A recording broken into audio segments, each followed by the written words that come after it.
Hello people! This time we're going to be doing a set which I'm calling Summer Sparkles, and it is going to be done with the smoosh gel polish where we cut strips last time. Well, this time we're going to be punching shapes out of it. So there was a huge learning curve on this, so I got lots to talk about for this one. Pretty much this whole set, except for one color, are going to be all Makartt polishes. And we're going to start, I'm doing them on a medium length oval tip. And I'm going to start off with a couple of them. These two that I'm putting the white polish on are going to have marble. So that's all we're going to do is one coat of the white. And then the other ones, whoops, I had to clean that off there. The other ones will have a hollow glitter, couple of coats of this.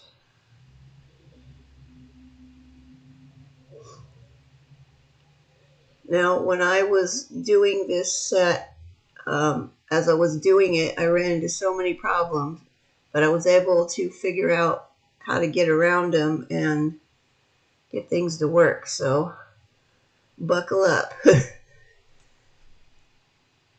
All right, now I've cured those. I did do 2 coats of that hollow glitter. Now you'll see up there on my palette, I've already done the ones for these colors here that I'm going to show you right now. The purple, the blue, the green, and then I added a little bit of white and just a little skosh of that hollow glitter. That was for my marbles. I forgot to hit record when I was doing those. Okay, the colors I'm showing you right now are the ones that I am going to use for the pinky marble. So you can see that part at least.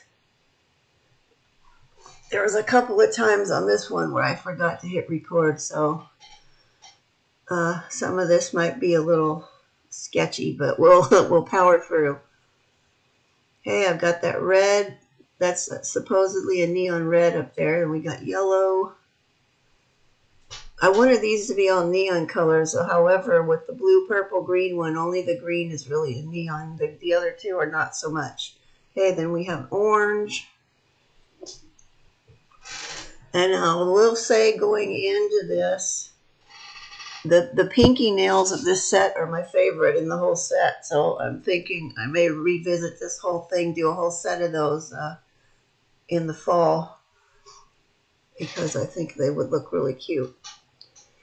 Okay, and I'm just putting in a little bit of this, although it may not have really bothered because it doesn't really show up in there. And then I didn't add any in after I got the main colors on the nail. Sometimes I'll go in and put a little bit of glitter here and there, but I did not do it this time. Okay, we got the polishes out for the marble on there. I'm going to swirl them together just very briefly, just a little bit, like so, with my dotting tool. And I will get my ombre brush, and then we are ready to lay these on the nail. See, there's the green, blue, purpley one that you guys didn't get to see me doing. We're going to scoop this up on here. And then, now I have put base coat on there in lieu of blooming gel since I don't have any. However, I did order a bottle of actual blooming gel during Prime Day, so that should be here in the next few days. So next time we do a marble, I'll have actual blooming gel to use, and we'll see what difference it makes. Because I've only ever used base coat, as I've never had blooming gel before. But we are just going to, we scooped it up, we're just going to lay it on there, like float it on kind of. You don't really want to brush it because their color will get all muddied together. Okay, and I don't remember if I showed the other one or not. I guess I am going to show you the second one. As usual, I made way too much marble polish out there for what I'm doing. My ombre brush has got a rogue hair sticking out to the side. Now you can put your marble on however you want. I usually do kind of a swirly pattern from the top to the bottom. Sometimes I'll go side to side, but mostly it's just this kind of a one. And I'm just adding in places where there wasn't anything that got on there.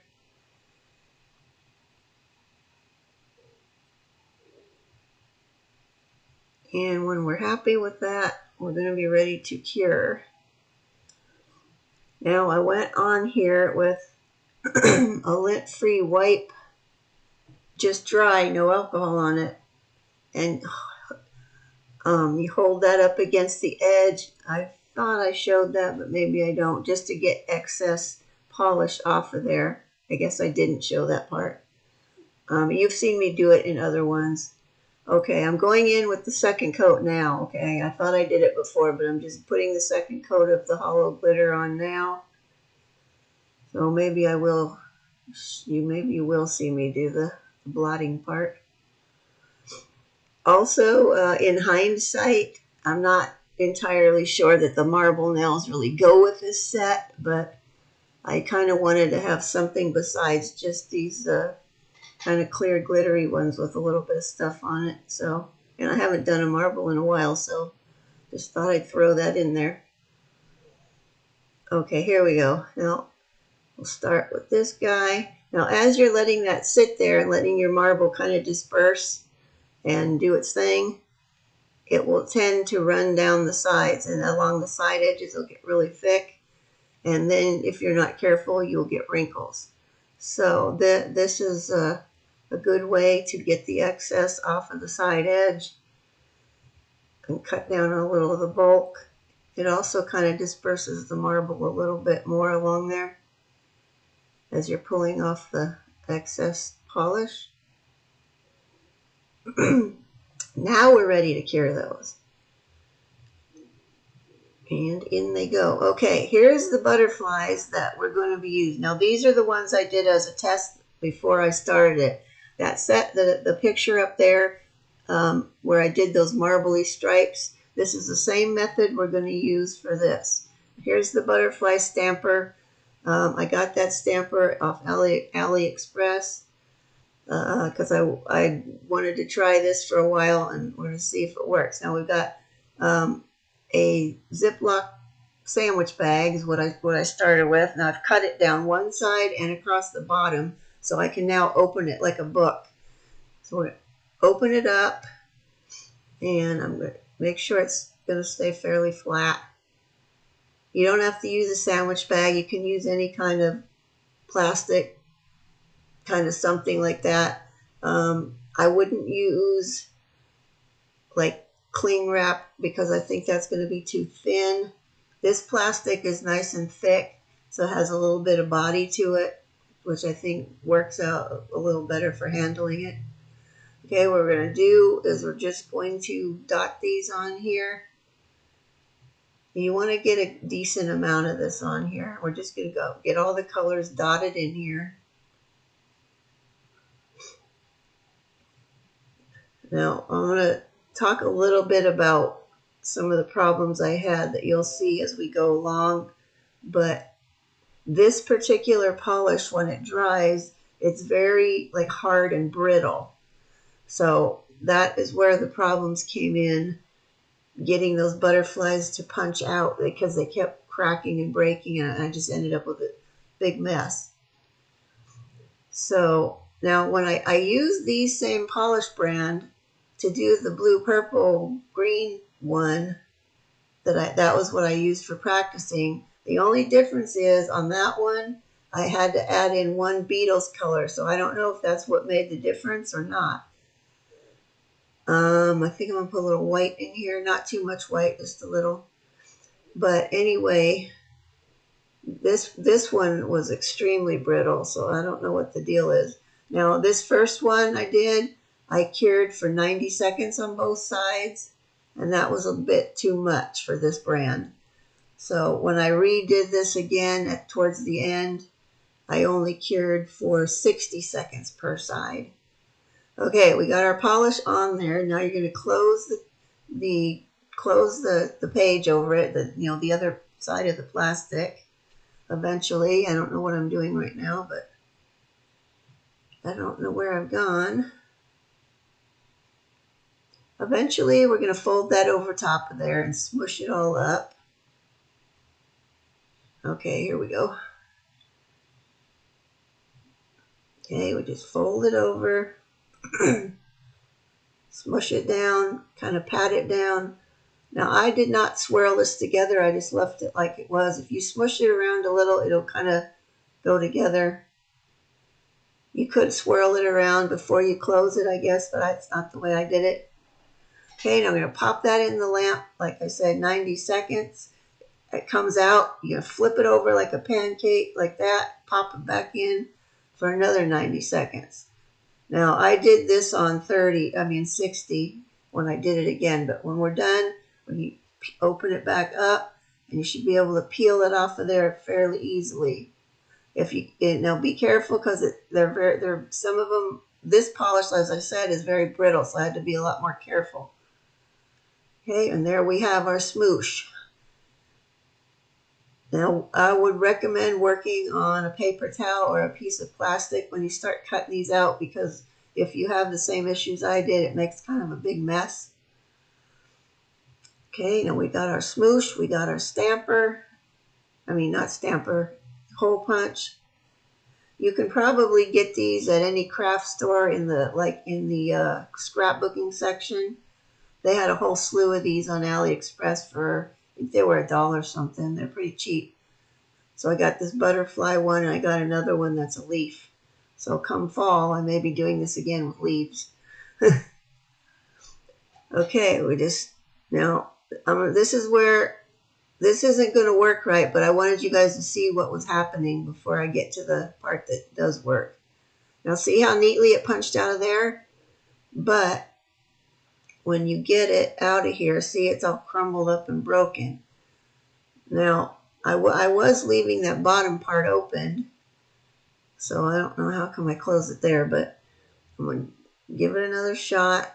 So you can see it is punching out perfectly, but it's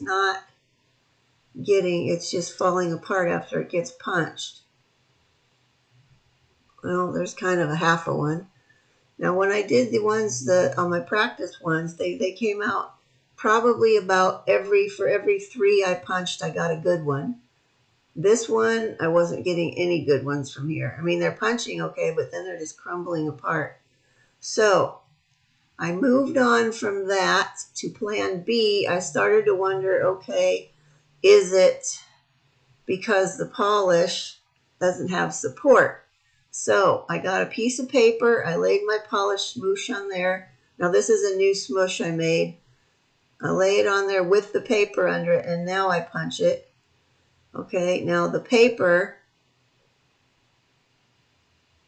gave it, those are not the ones, but the paper gives it enough support to hold the polish. What am I trying to say? It gives it enough support so that it doesn't crack and break most of the time.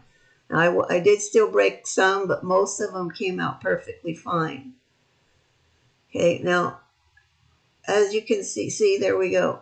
All you have to do is just get the paper out from underneath there. It's not stuck on there, so it's going to slide right off. But now we have a good one.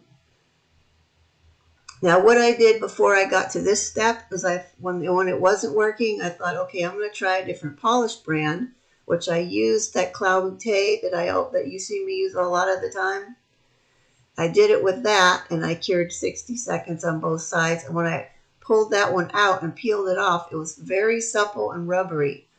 So that polish brand worked a lot better. I was able to punch out one after the other real quick with no problem. No paper underneath, nothing. It worked great.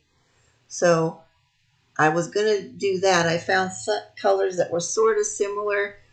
See those ones at the top? They're more fall looking though. So I wasn't happy with them, but I would have used those if I couldn't get these to work. But I wanted those colors I had already used in the marble. So that's why I went back and made a new smoosh with those yellow, orange, red ones and decided to use the paper. Now, another thing before we go too far into this, those ones I cut out there, those I'm showing you, the polish was not fully cured in between. So I did get some stuff smushing out as I was punching them out. And I just put those back in the lamp in that little tray and cured them and they were fine. Okay, now what I just showed you are petals. They're little, like, I'm not going to call them chunky glitter because they're not metallic like the glitter stuff. I think there's some kind of plastic, but they're real super thin. They're little flower petals already cut out. So I got these really recently and I was really dying to use them. So that's how these got to be on the set. Now I've put base coat on here that I'm going to use to stick these guys on. And see there, you just put them on. You'll get them in the general vicinity where you want them, and then you can move them around still. But they're just like magic and super easy. You've got a nice, cute little flower. And this thing also came with gold and silver caviar beads and some little clear crystals. So that was a pretty good deal. I forget how much it was, like, I don't know, maybe a couple dollars.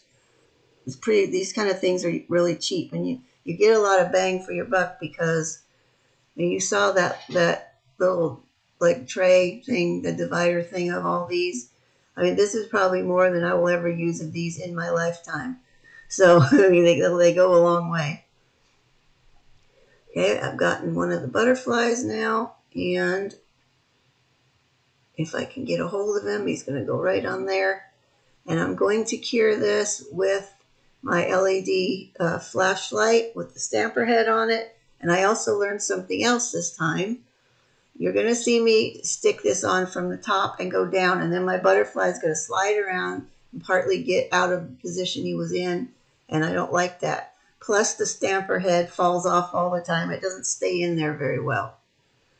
Okay, see, it's kind of slid off to the side a bit, and now it's cured on there, so I can't do anything about it.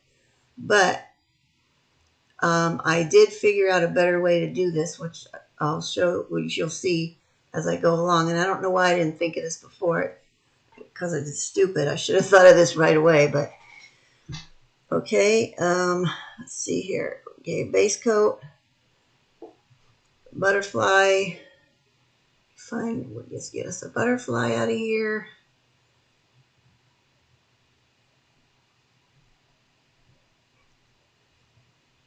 Okay, we're going to use this guy there. Now this time what I did was I held the stamper upright on its bottom, and then I pressed the nail into the stamper instead of bringing the stamper down onto the nail. And I had no movement of my stuff, my butterfly. Look how nicely that went on. It's super flat. There's not one edge sticking up. That works so much better. I don't know why I didn't do that before. So if you have one of these flashlights, and they really are a game changer for working with like big chunky glitters and like dried flowers and whatever kind of embellishments you're trying to put on that are fairly flat, but you need them to lay down totally flat. This thing works great now that I figured out the better way to do it. Plus, when you're holding it upright like that, the stamper head doesn't fall off.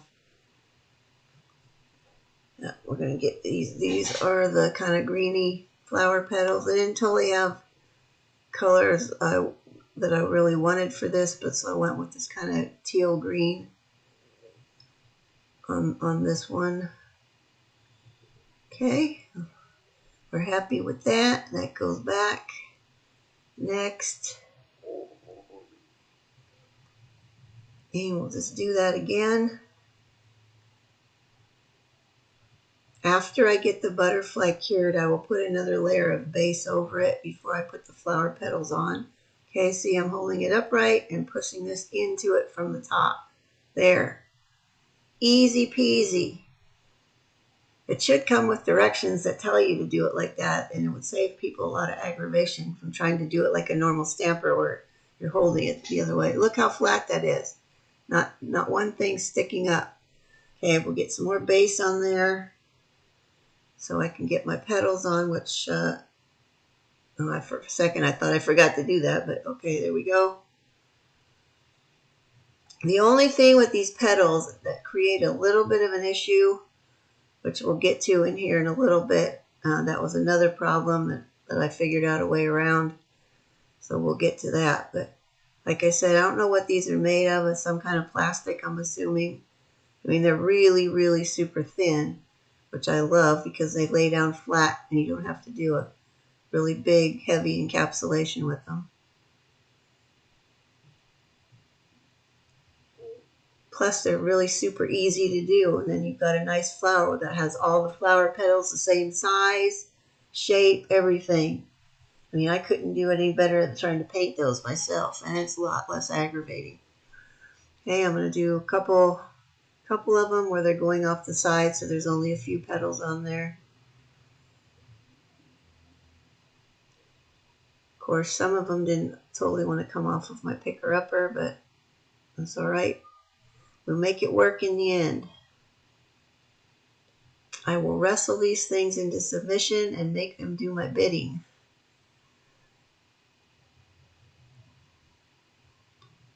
And where have we gone now? Oh, there we go.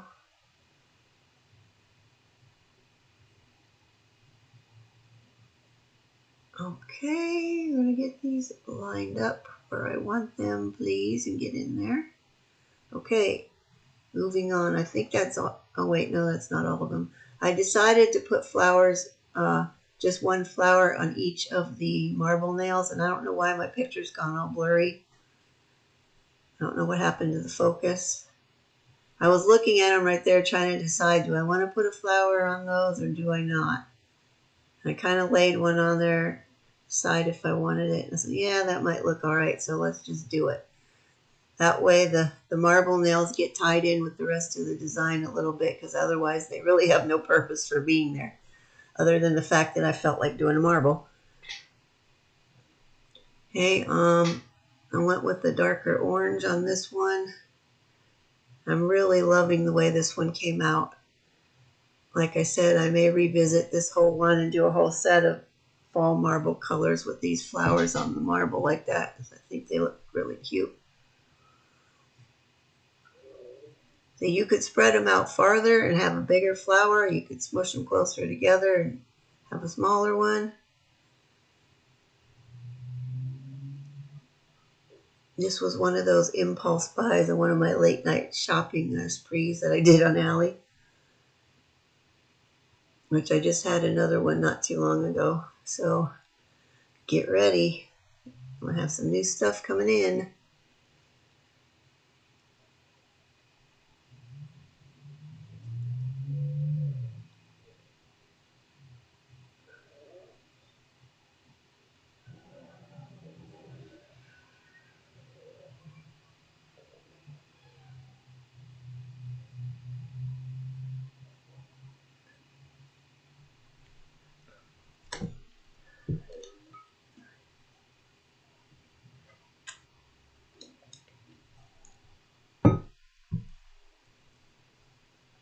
Okay, I think we're finally ready to cure these now. We'll pop them into cure, and there they are. Now, I've gone over them with another coat of base coat.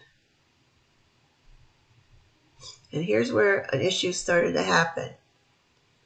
On top of those flower petals, my base coat, and as you'll see in a minute, the top coat wants to bead up, doesn't want to lay on there because they're too slick and, I guess, shiny or smooth, whatever, but it doesn't want to stay. It just wants to bead off of it, which I didn't realize at first as I was going through here. So I did the base coat. It was beading up. Once it was cured, it was still like that. So I cured, and now I'm going over with top coat. I was hoping that was going to fill everything in and be good, and it did not. It still wanted to bead up on top of there again with the top coat. I went ahead with this one anyway, figuring, well, I'm going to be having to buff after these before I do the final top coat. So you can kind of see in some places where it's beading up off of there.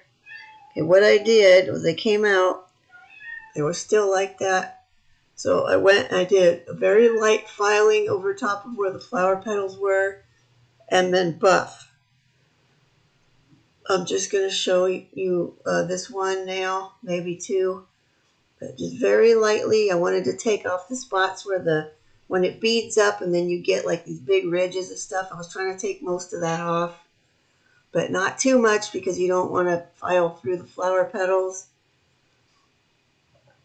So I did my big file lightly on there, just a little, and then I went in with the buffer to try and smooth it out some more, and in hopes that when I put the next layer of top coat on, it was going to be on there nicely and not keep beading up like that.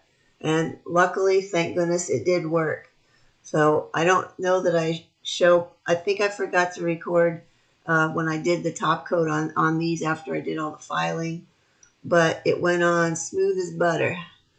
Worked out very nicely. So in the future, if you've got any big stuff, like big chunky glitters or sequins, and it doesn't want to stick on there, that's what you need to do. Okay, now those have had their final top coat. Now we've got the gem glue, and I'm just going to stick on, I'm going to use the crystals that came with these. I'm just going to put one in the center of the flowers. We're just going to dot some gem glue in there.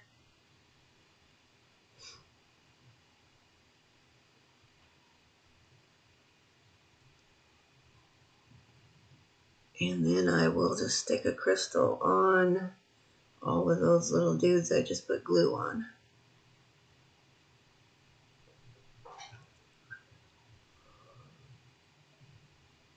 Boop, there we go. Once I got past figuring out how to get those butterflies to stamp out of there, the rest of this whole set was easy peasy. And now that I've figured that out, and if you guys wanted to use your shaped hole punches to do anything with these like this, now you know how to do it. You'll have to try it with whatever brand of polish you're going to use and just do a small smoosh of stuff and see if it works with that. And if it's too brittle, then you'll have to use the paper underneath like I did. And there they are, all done. Whew, it was a long slog to get through these, but once I got past the problems, the rest was easy. And since you guys now know how to do it, you shouldn't have those issues. Go ahead and give me a like if you like them. If you want to see more, hit the subscribe button. I upload every Saturday. And thank you so much for watching. I greatly appreciate it. See you next time.